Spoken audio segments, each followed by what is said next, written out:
이제 우리 하나님 말씀은 구약 성경 역대상 4장 9절 10절입니다. 오늘도 자리에서 일어나셔서 613페이지에 있습니다. 역대상 4장 9절 10절 두 구절 우리 한 목소리로 합심해서 같이 읽도록 하겠습니다. 9절부터 읽겠습니다. 야베스는 그의 형제보다 귀중한 자라. 그의 어머니가 이름하여 이르되 야베스라 하였으니 이는 내가 수고로이 낳았다 함이었더라. 야베스가 이스라엘 하나님께 아뢰어 이르되 주께서 내게 복을 주시려거든 나의 지역을 넓히시고 주의 손으로 나를 도우사 나로 환난을 벗어나 내게 근심이 없게 하옵소서 하였더니 하나님이 그가 구하는 것을 허락하셨더라. 아멘. 네, 자리에 앉아 주시기를 바랍니다. 제가 한 교회를 담임하는 그 목회자로서 제 스스로 이제 그 중심을 잡기 위해서 그 마음에 담고 있는 어떤 성경 구절이나 또 성경의 어떤 인물이나 이런 분들이 좀 있는데요. 그 중에 한 분이 구약의 인물 에녹이라는 인물입니다. 이 에녹이라는 인물은 여러분이 아시지만 그 엘리야와 더불어서 하나님이 그를 그 죽음을 보지 않고 데려가도록 특별한 그 배려를 받은 인물인데요. 이 두 인물 중에서 엘리야는 뭐 성경에 그가 얼마나 위대하고 놀라운 일을 행했는지 자세하게 그 내용이 기록되어 있는데 여기에 반해서 에녹에 대해서는 기록이 없습니다. 에녹에 대한 기록이라고는 창세기 5장 21절부터 보십시오. 에녹은 65세에 무두셀라를 낳았고 무두셀라를 낳은 후 300년을 하나님과 동행하며 자녀들을 낳았으며 그는 365세를 살았더라. 이분의 기록을 요약해 놓은 걸 보니까 그 엄청난 세월을 살았는데 기록한 건 애 낳고 살은 것밖에 없습니다. 이 엘리야와 너무나 대조적인 부분이거든요. 엄청난 업적을 남긴 엘리야에 비해서 에녹은 참 초라한 성적표처럼 보여지는데, 그런데 여러분 이번에 제가 새로 발견한 게 뭐냐 하니까요, 초점을 달리해서 한번 다시 한 내용을 보십시오. 창세기 5장 21절부터 보십시오. 에녹은 65세에 무두셀라를 낳았고 무두셀라를 낳은 후 300년을 하나님과 동행하며 자녀들을 낳았으며 일상생활을 영위했는데 하나님과 동행했다는 거예요. 이 위력이, 그 다음 24절, 에녹이 하나님과 동행하더니 하나님이 그를 데려가심으로 세상에 있지 아니하였더라. 이번에 제가 깨달은 게 뭐냐 하면은요, 엘리야와 관련한 엄청난 기적과 능력과 수많은 일들 전체 기록하고 에녹이 남긴 이 한마디, 하나님과 동행하였으며, 이 무게감이 같은 거더라는 거예요. 제가 앞에서 말씀드렸잖아요. 목사로서 중심을 잡기 원할 때 떠올려지는 인물이 에녹이라고요. 모든 목사님들이 다 그러시겠지만 저도 엘리야처럼 막 능력을 가진 불을 토하는 그런 종이 되고 싶습니다. 오늘 주일 설교 한번 준비해서 설교하면 막 모든 심령들이 뒤집어지고 녹아내리고 막 불이 임하고 그런 목사가 되기를 원해요. 그런데 제가 목회를 해보니까 이 마음이 하나님 앞에 선한 마음이긴 한데 항상 이 마음 안에는 불순물이 있더라는 거예요. 한 줄 내내 설교 준비 잘해가지고 성도들 모두가 은혜 받기를 원하는 마음이 있는 게 사실이지만 불순물도 따라와요. 설교 잘한다는 소리 듣고 싶고, 목회 잘한다는 소리 듣고 싶고, 설교 조회수가 많은 이런 목사로서 인정받고 싶고, 이 불순물이 같이 들어오는 거예요. 그래서 늘 엘리야처럼 불을 달라고만 기도하다 보면 균형을 잃을 수 있잖아요. 그때 제가 에녹을 생각하는 겁니다. 하나님, 제가 비록 오늘 말씀에 능력이 없다 할지라도 제 목회의 여러 가지 능력은 엘리야처럼 나타나지 않는다 할지라도 하나님, 내 삶 하나님 앞에서 이 한마디, 그가 하나님과 동행하였더라, 이 한마디를 놓치지 않는 그런 목회자가 되기를 원합니다. 그래서 제가 이런 면에서 이제 지난 여름 동안에 오늘 우리가 살펴보려고 하는 이 야베스라는 인물에 대해서 계속 이제 묵상을 했습니다. 계속 묵상하고 또 야베스를 설교하고 그렇게 이번 여름을 보냈는데요. 사실 인간적으로 보면 야베스는 별로 매력이 없습니다. 에녹처럼 업적을 남긴 것도 기록이 되어 있지 않고, 무엇보다도 그는 태어날 때부터 결핍을 가지고 태어난 사람이에요. 그에 대한 기록이 이렇습니다. 역대상 4장 9절. 야베스는 그의 형제보다 귀중한 자라. 그의 어머니가 이름하여 이르되 야베스라 하였으니 이는 내가 수고로 낳았다 함이더라. 이 어떤 상황인지 아시겠죠? 이 야베스라는 이름 자체가 수고, 고생, 고통 이런 뜻을 가진 이름입니다. 그래서 세번역으로 보니까 그의 어머니는 고통을 겪으면서 낳은 아들이라고 하여 그의 이름을 야베스라고 불렀다. 이 야베스라는 이름과 관련해서 특이한 게 두 가지가 있는데요. 아니 어떻게 애를 낳고 이름을 고통이라고 지을 수 있습니까? 이 애가 이제 장성을 해가는데 고통은 학교 가야지, 고통이 밥 먹어야지, 이게 되게 이상하지 않습니까? 그리고 또 하나 특이한 게요, 성경을 보면은 아주 예외적인 몇 건을 빼고는 모든 자식들 이름을 아버지가 지어요. 그런데 야베스는 엄마가 지은 이름입니다. 그래서 많은 학자들이 이렇게 분석을 합니다. 아마도 야베스는 유복자였을 것이다. 무슨 사연인지는 몰라도 야베스가 태어날 때 아버지가 없었을 것이다. 그래서 엄마가 이름을 지었을 것이다. 그렇게 분석하기도 하고요. 또 그런가 하면 어떤 학자는 이 야베스가 태어나는 과정에서 아기와 산모가 다 죽음의 문턱, 죽을 고비를 넘기면서 이 아이가 태어났을 것이다. 그렇게 분석하기도 하는데요. 어느 분석이 옳은지는 하나님만 아시겠죠. 그러나 우리가 추측할 수 있는 건 뭡니까? 이 사람은 태어날 때부터 결핍을 가지고 고통을 가지고 태어난 인생이다. 그렇게 설명을 할 수 있다고 봅니다. 여러분, 누가 이런 인생을 담고 싶어 하겠습니까? 매력이 없는 인생이에요. 주목받기 어렵습니다. 그런데 여러분, 제가 이번 여름 내내 야베스와 관련해서 집중하는 게 하나 있었는데요, 너무나 특이해요. 이 야베스의 이름이 등장하는 오늘 우리가 살펴보고 있는 구약 역대상에 보면은 사람 이름이 엄청 많이 나옵니다. 역대상에만 무려 500여 명의 이름이 등장을 해요. 거두절미하고 이름이 쫙 열거가 되는 겁니다. 그리고 오늘 본문으로 삼은 역대상 4장에만 44명의 이름이 등장을 합니다. 이런 식이에요. 오늘 본문 바로 앞에 나오는 역대상 4장 7절 8절입니다. 헬라의 아들들은 세렛과 이소알과 에드난이며 고스는 아눅과 소베바와 하룸의 아들 아하헬 종족들을 낳았으며 이름이 쭉 나오잖아요. 그리고 이제 오늘 본문 야베스를 기록한 부분 바로 그 다음 11절에도 보십시오. 수아의 형 글룹이 머히를 낳았으니 머힐은 에스돈의 아버지요 에스돈은 베드라바와 바세아와 이르나하스의 아버지 느힌나를 낳았으니 이는 다 레가 사람이며, 여기도 지금 이름이 쫙 나오고 있지 않습니까? 그런데 이번에 제가 여름 내내 묵상했던 핵심이 뭐냐면은 계속 이게 무슨 동사무소처럼 이름이 쫙 나오는데 야베스에 이르러 가지고는 그 인생에 대한 설명이 있더라는 거예요. 그게 오늘 본문입니다. 역대상 4장 9절 10절. 야베스는 그의 형제보다 귀중한 자라. 그의 어머니가 이름하여 이르되 야베스라 하였으니 이는 내가 수고로 낳았다 함이었더라. 야베스가 이스라엘 하나님께 아뢰어 이르되 주께서 내게 복을 주시려거든 나의 지역을 넓히시고 주의 손으로 나를 도우사 나로 환난을 벗어나 내게 근심이 없게 하옵소서 하였더니 하나님이 그가 구하는 것을 허락하셨더라. 그리고는 사람 이름이 또 쫙 나오거든요. 굉장히 독특하지 않습니까? 제가 이거를 묵상하다 보니까 마치 이렇게 하나님이 말씀하시는 것 같아요.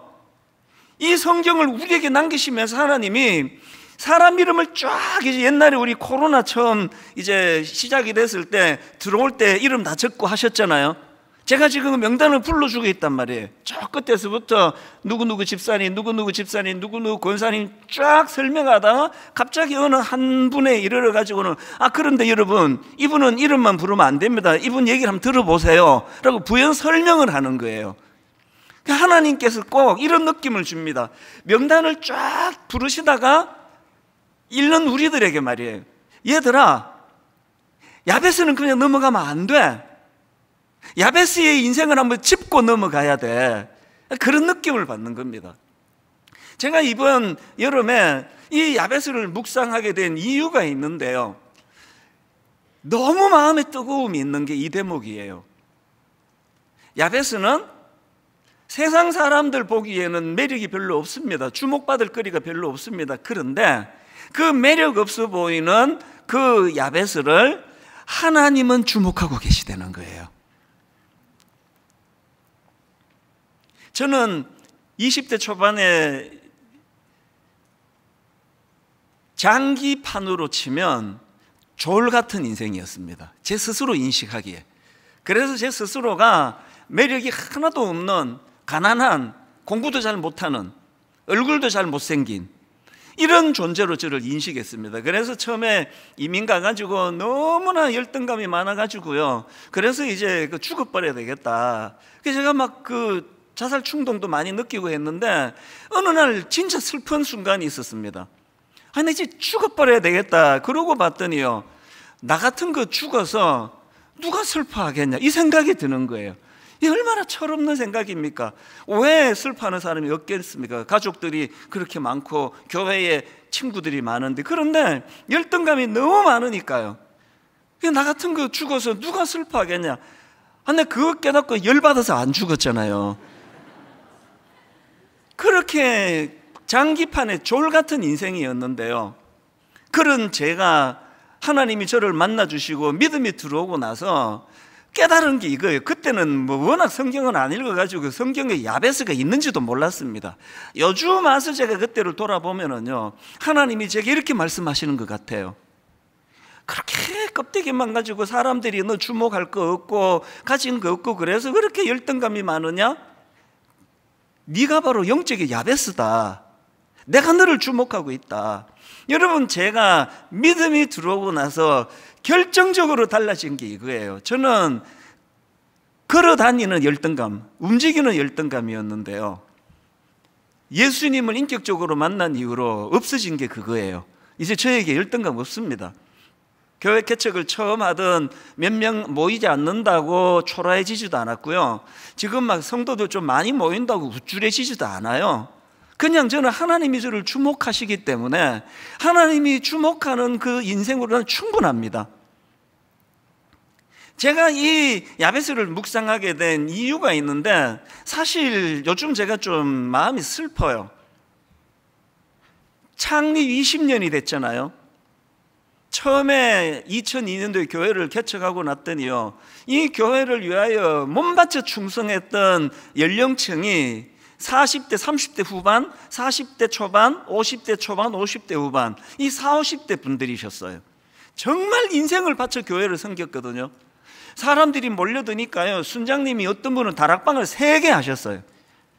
그 뭐냐면 온 에너지를 교회에다 다 쏟으셨거든요. 그 세월이 흘렀습니다. 50대이던 분이 70대가 되셨고요, 40대이던 분이 60대가 되셨어요. 대부분 은퇴를 하셨습니다. 너무 마음이 아픈 거예요. 목사님은 계속 바뀌잖아요. 새로 목사님이 부임해 오면은 이분들의 그 수고했던 히스토리를 모르시니까 그냥 수많은 사람 중에 한 명으로 치부되는 거예요. 그게 난 너무 속상한 거예요. 아, 이분은 이렇게 대하면 안 되는 분인데, 교회를 위하여 어떻게 일했던 분인데. 제가 이게 자꾸 마음에 그 속이 상하니까 하나님이 야베스를 묵상하게 하신 겁니다. 오늘 여러분, 그렇게 현역 시절에 주를 위하여 충성하시고 주의 교회를 섬기셨다가 연세가 드시고 은퇴하시고 이제는 이 교회에서 존재감도 별로 없어 보이시고 그래서 마음이 우울한 분 계세요? 오늘 저는 오래 기도해 왔습니다. 성령님이 그분들에게 말씀해 주시기를 원합니다. 네가 야베스야. 껍데기만 보고 판단하는 사람들은 너의 수고와 너의 과거의 애씀을 잊어버렸는지 모르지만 나 여호와는 그 모든 걸 다 기억하고 있다. 난 여전히 너에게 집중하고 있다. 오늘 우리 시니어 어른들이요, 우리 아버지 어머니 세대요, 저희 어머니 같이 이제는 침대에만 누워만 계셔야 되는 수많은 어른들에게 성령님의 초자연적인 역사가 일어나기를 원합니다. 네가 야베스야. 네가, 난 여전히 너에게 주목하고 있어. 사람들이 주목하지 않는 것 때문에 마음이 힘들어지지 않았으면 좋겠다고. 사실 제가 이번 여름 내내 참 마음이 좀 슬펐던 게요, 1만 성도 파송운동 후유증이 안 없어져요.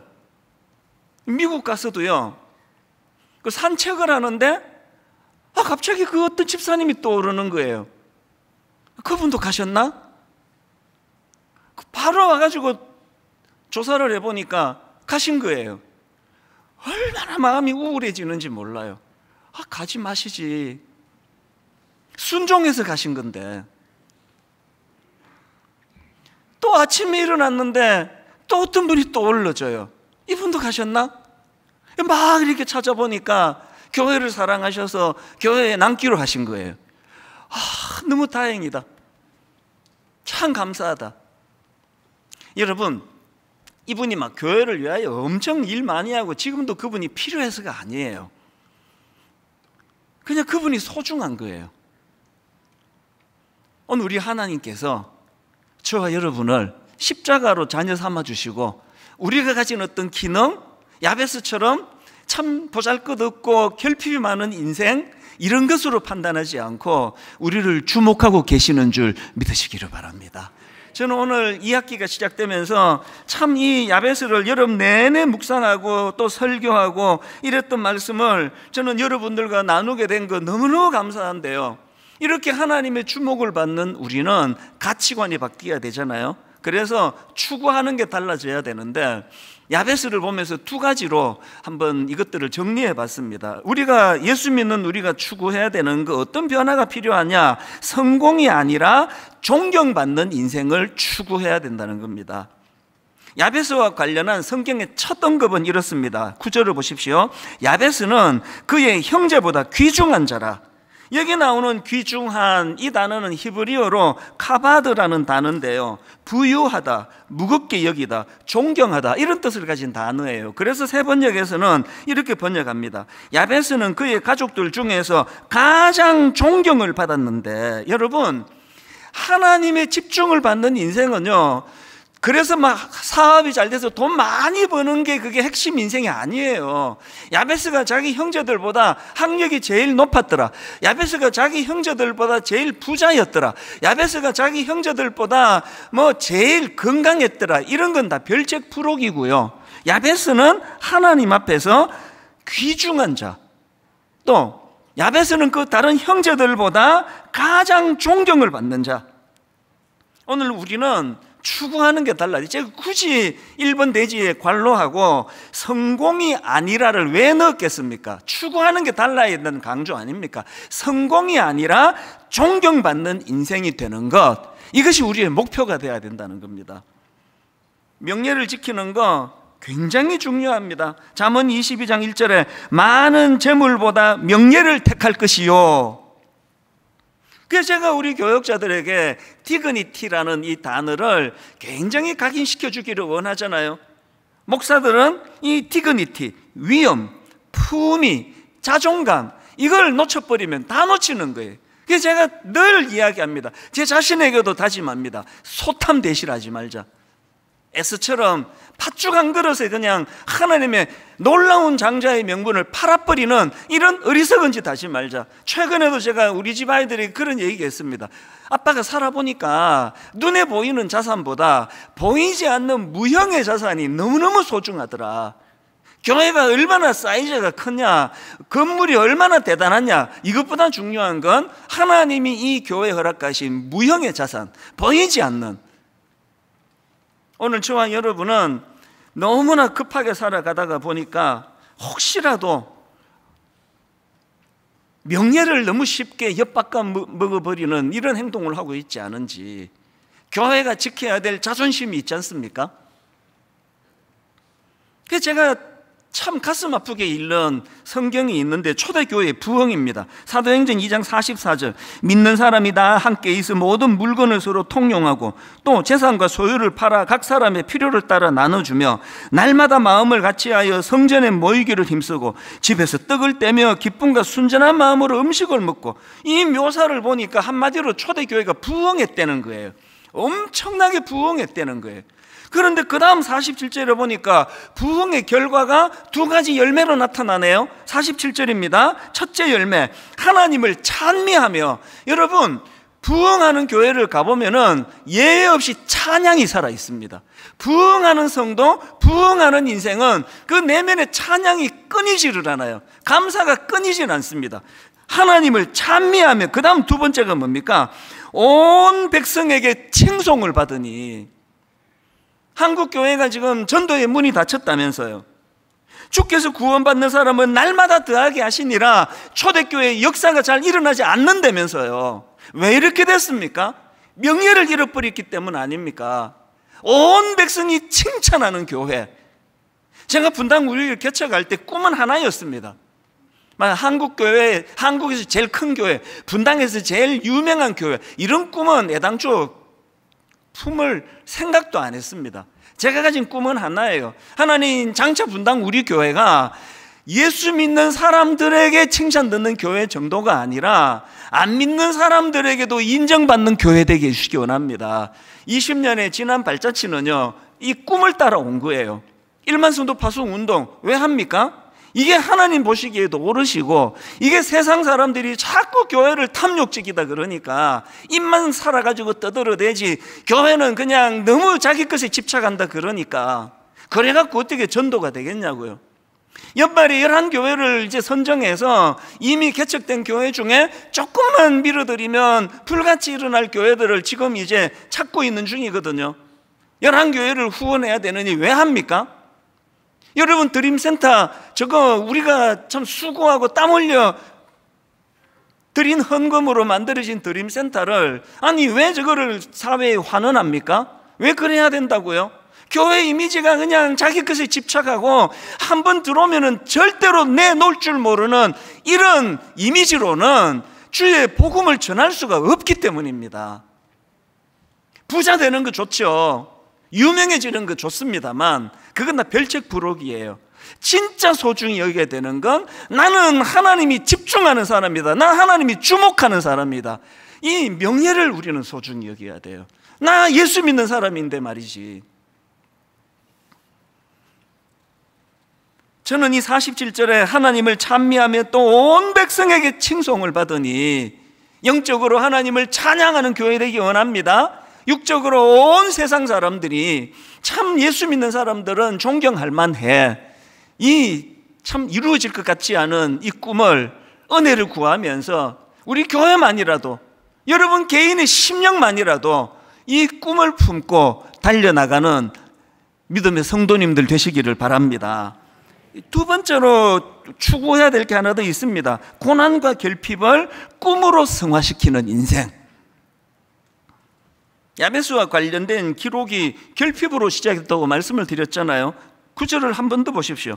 야베스는 그의 형제보다 귀중한 자라. 그의 어머니가 이름하여 이르되 야베스를 하였으니 이는 내가 수고로 낳았다 함이었더라. 여러분, 야베스에 대한 기록이 이렇게 결핍으로 시작이 됐지만, 그러나 여러분, 야베스에 대한 기록이 이렇게 구절로서 끝나지 않습니다. 이런 결핍으로 시작한 인생 야베스지만 그 다음 10절입니다. 야베스가 이스라엘 하나님께 아뢰어 이르되 주께서 내게 복을 주시려거든 나의 지역을 넓히시고 주의 손으로 나를 도우사 나로 환난을 벗어나 내게 근심이 없게 하옵소서. 야베스에게서 너무너무 존경스러운 모습이 이거예요. 그는 자기가 가진 결핍을 하나님을 만나는 도구로 쓰고 있는 거예요.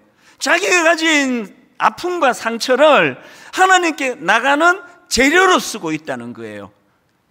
제 20대 때 그랬던 것처럼 대부분의 사람들이 자기가 가진 결핍을 울분과 분노의 불쏘시개로 쓰는 거예요. 날마다 울분해, 날마다 피곤해, 날마다 우울하고. 제가 그랬으니까요. 은혜 받고 달라진 건요, 여전히 저는 목회자로서 결핍을 느껴요. 인격의 결핍, 능력의 결핍, 많은 결핍을 느끼지만 그것 때문에 저는 좌절하지 않아요. 그 결핍을 날마다 새벽마다 하나님께 나아가는 도구로, 재료로 쓸 때 이것이 저를 너무나 아름다운 명예로운 인생으로 만들어 줄 것을 저는 경험하고 살아가는 거예요. 제가 이번에 미국을 다녀오면서 좀 마음이 좀 아팠습니다. 왜냐하니까요, 처음에 제가 이민 가던 80년대 초는요, 정말 열악한 결핍 그 자체였습니다. 그때 제가 20대였는데 이민 오신 집사님들 얘기 들을 때 이런 얘기 많이 들었습니다. 나는 태평양 건널 때 300불 들고 왔다, 나 500불 들고 왔다. 그때 사실 실제로 법으로도요, 외환 자유화가 일어나기 전이기 때문에 뭐 다 그렇게 왔습니다. 그래서 그 어른들 구역 예배할 때 보면은 그런 얘기들 많이 해요. 나 투짭 뛴다, 나 세짭 뛴다. 투는 영어인데 세짭은 한국말로 하더라고요. 투는 영어가 쉬운데요, 세짭은 발음이 좀 복잡하죠. 혀를 굴려야 되니까. 그래서 기억이 나요. 어떤 분은 나 투짭 뛴다, 나 세짭 뛴다. 아니 이게 어떻게 가능하냐고요. 낮에는 세탁소에서 다림질하고 하루 종일 일하고 저녁에 밥 먹고 다시 빌딩 청소하러 가는 거예요. 그러면서 그 구역 예배하면은요, 어른들 입에서 거의 뭐 한두 주에 한 번씩 들려졌던 이야기는 아메리칸 드림이에요. 우리 아메리칸 드림. 미국식으로 말하면 또 아이 저 사람은 또 영어도 못하면서 아메리칸 드림. 참 가난했고요, 300불 들고 왔고 500불 들고 왔지만 그 윗대 아버지 어머니 세대에서 죽으라고 고생하고 투짭 뛰고 세짭 뛰고 하면서 우리 자식 때만큼은 가난한 이거를 물려주지 않겠노라고. 그래서 한 3, 40년 지나고요, 시카고에 그 처음에 제가 살던 인도 사람도 많고 바퀴벌레도 많고 하던 한인타운이 거의 없어졌어요. 전부 집 사가지고 교회로 다 빠져나갔는데, 제가 마음이 아팠던 게 뭐냐, 그 80년대 초에 보여지던 야성이 잘 안 보이는 거예요. 그 2세, 3세 부모들의 이 고생을 통해서 이루어진 여러 가지 것들 때문에 결핍이 별로 없으니까. 이게 오늘 우리들의 모습은 어떻습니까? 저는 29교회가 너무나 빨리 자리 잡아가는 거 진짜 감사합니다. 많은 가난한 성도들이 지금 모여들고 있어서 분당 우리 교회에서 나간 숫자보다 지금 모여든 전체 숫자가 훨씬 많아지고 있습니다. 그래서 너무 감사하지만 또 그래서 걱정이에요.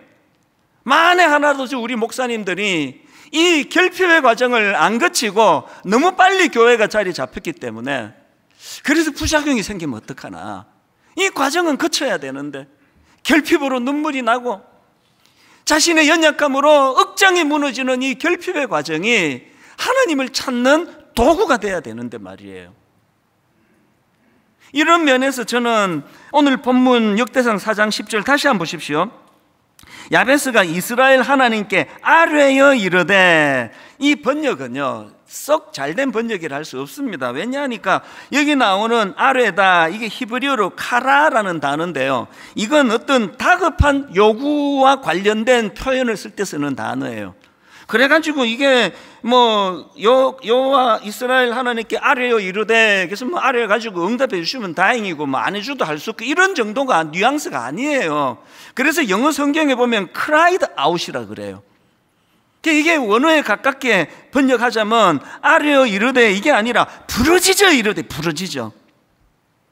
오늘 제가 이민교회를 보고 이민사회를 보면서 참 이 결핍이 없으심으로 인하여 부르짖음이 사라졌다고 한다면 딱 분당 우리 교회가 지금 그런 상황 아닙니까? 개척 초기에 여러분 70평짜리 상가 얻었다가 인근 교회 반대로 쫓겨나고 예배 드릴 데가 없어가지고 고마운 그 독수리 학교라는 대안학교 주일만 빌려가지고, 그때 젊은 우리 목사 전사님들이 얼마나 고생했는지 아십니까? 토요일 오후만 되면 트럭으로 거기다가 이제 강대상부터 악기 탁 하고 예배 끝나고 성도들 가시고 나면 또 그거 트럭에 다 싣고, 그래서 어디다 보관하고 아무것도 없이 그렇게 교회가 시작이 됐지만, 저는 그때가 너무너무 그리워요. 왜 그립습니까? 그 결핍이 있었기 때문에 그 결핍을 꿈으로 승화시켜 주시는 하나님의 은혜 때문에 매주일마다 가슴이 벅찼거든요. 언젠가 이 불편한 거 우리가 벗어날 수 있다. 송림중고등학교 예배를 드리기 시작하고부터 주일은 너무너무 행복한데, 월요일 되면은 교회 흔적이 없어지잖아요. 학교에 학생들이 써야 되니까. 그래서 모일 데가 없었거든요. 그 결핍이 있어서 성도님들이 꿈을 가지고 가정에서 모이고, 우리 교회가 제자 훈련이 잘 될 수밖에 없는 이유는 대그룹으로 모일 수 있는 여건이 안 됐기 때문이에요. 모든 게 다 소그룹으로 꿈을 가지고 집을 제공하고, 저녁에 퇴근하고 남자분들 금요일 8시 9시에 모이고, 그리고 그 결핍을 가지고 부러지자 하나님 앞에 은혜를 구하고. 요즘 분당 우리 교회 제가 보기 위기예요. 야성이 안 보여요. 여러분, 모 교회라고는 우리가 이 열정을 회복해야 29교회를 위해 기도할 수 있는 거 아닙니까?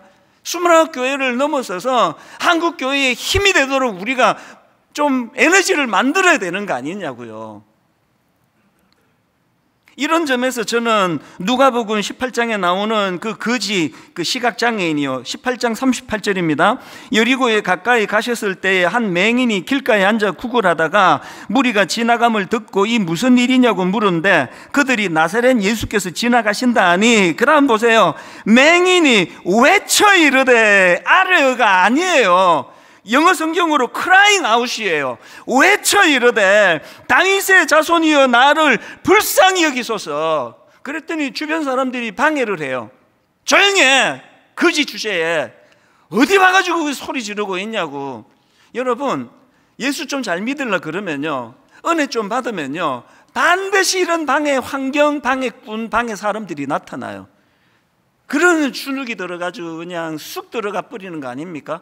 그런데 여러분, 이 거지 시각장애인은 그러지 않았습니다. 39절을 다시 보십시오.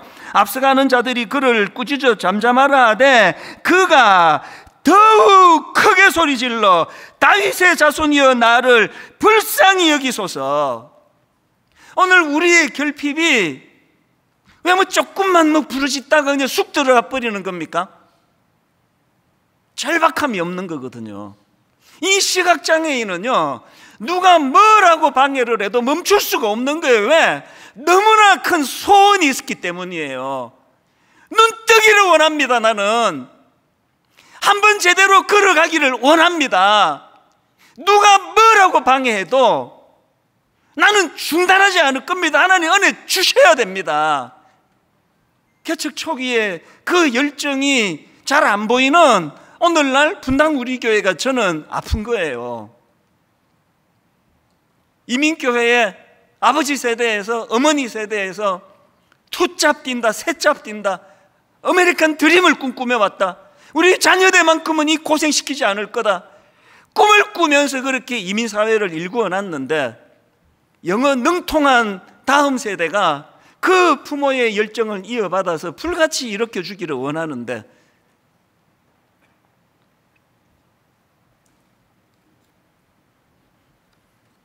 저는 목회자로서 저 자신의 결핍을 참 많이 느껴요.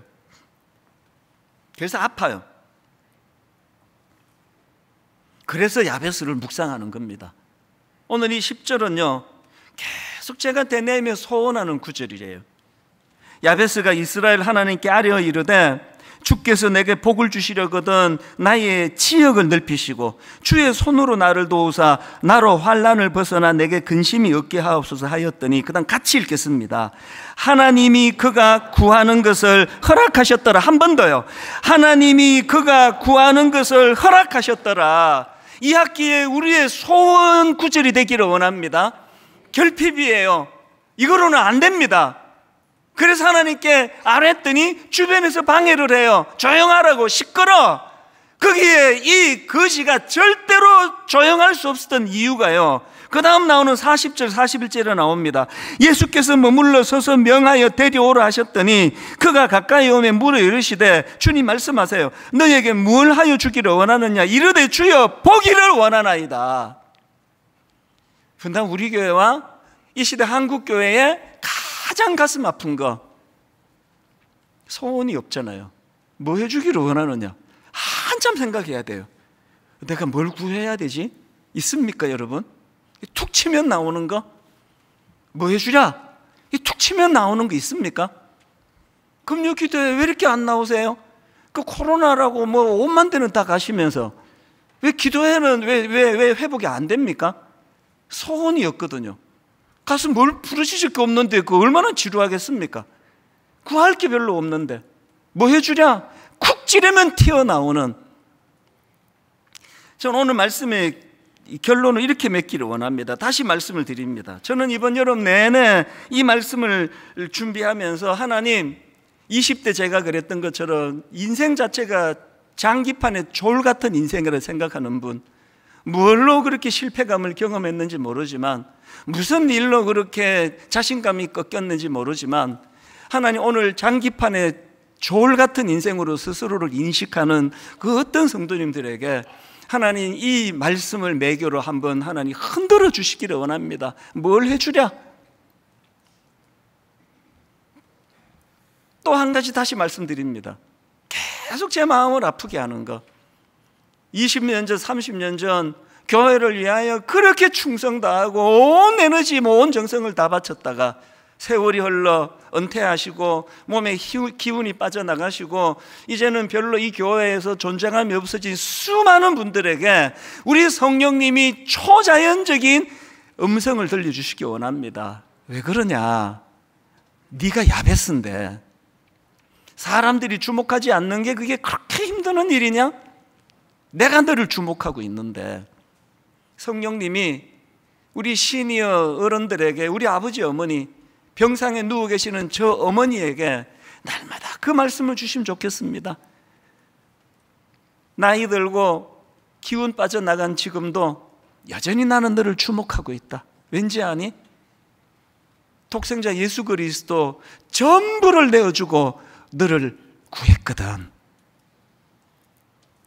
하나님이 주목하시는 인생으로 우리의 결핍을 울분과 분노의 불쏘시개로 쓰시는 어리석음이 아니라 우리의 결핍을 하나님께 부르짖는, 하나님께 나아가는 재료로, 도구로 사용하시는 믿음의 성도님들 되시기를 바랍니다. 오늘 말씀을 기억하시면서 저는 이 찬양이 너무너무 뜨거웠어요. 나의 기도하는 것보다, 나의 생각하는 것보다 더욱 응답하시고 더욱 이루어 주실 그 하나님.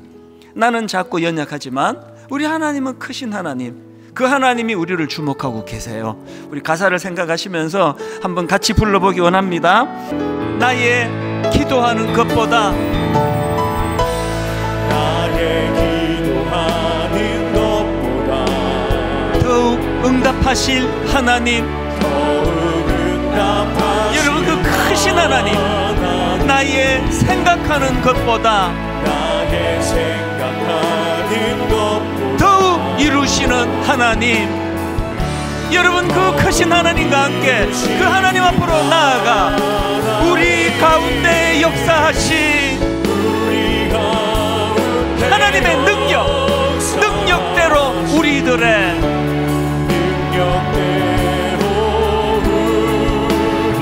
간구함을 넘치도록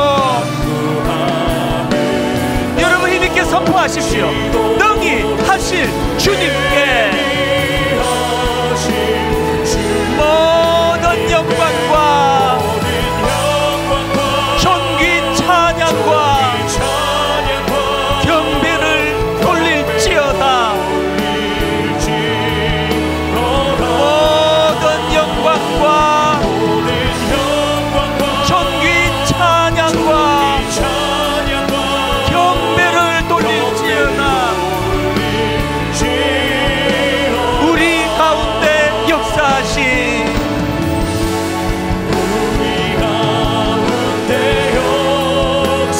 하나님의 능력대로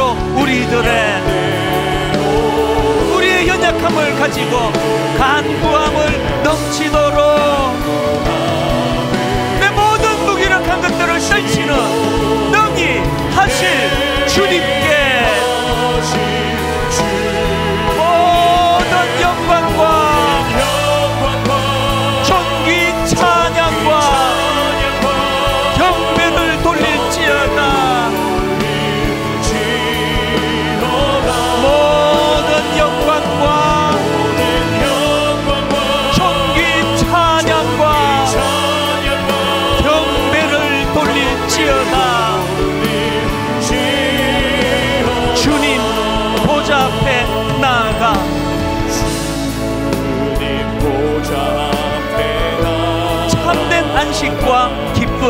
나 누리겠네.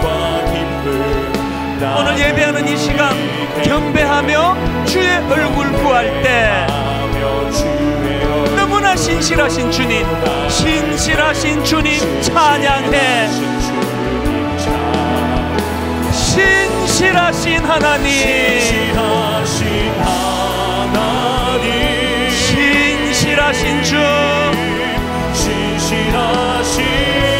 나는 연약하지만 나의 주 하나님은 나의 주 하나님, 신실하신 주님, 신실하신 하나님,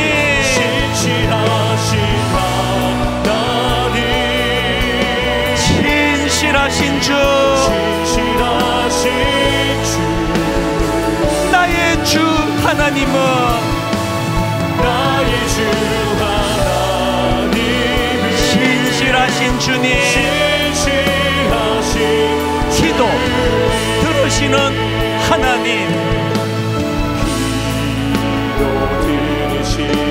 여러분 선포하십시오. 폭풍 속에 내 등불, 내 노래시라.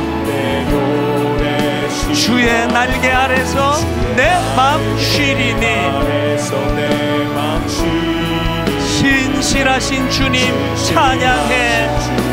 힘있게 선포합니다. 신실하신 하나님, 신실하신 주, 나의 주 하나님은 나의 주 하나님, 신실하신 주님. 우리 다 자리에서 일어나셔서 그 주님을 선포합니다. 신실하신 하나님, 신실하신 주, 나의 주 하나님은 나의 주 하나님, 신실하신 주님,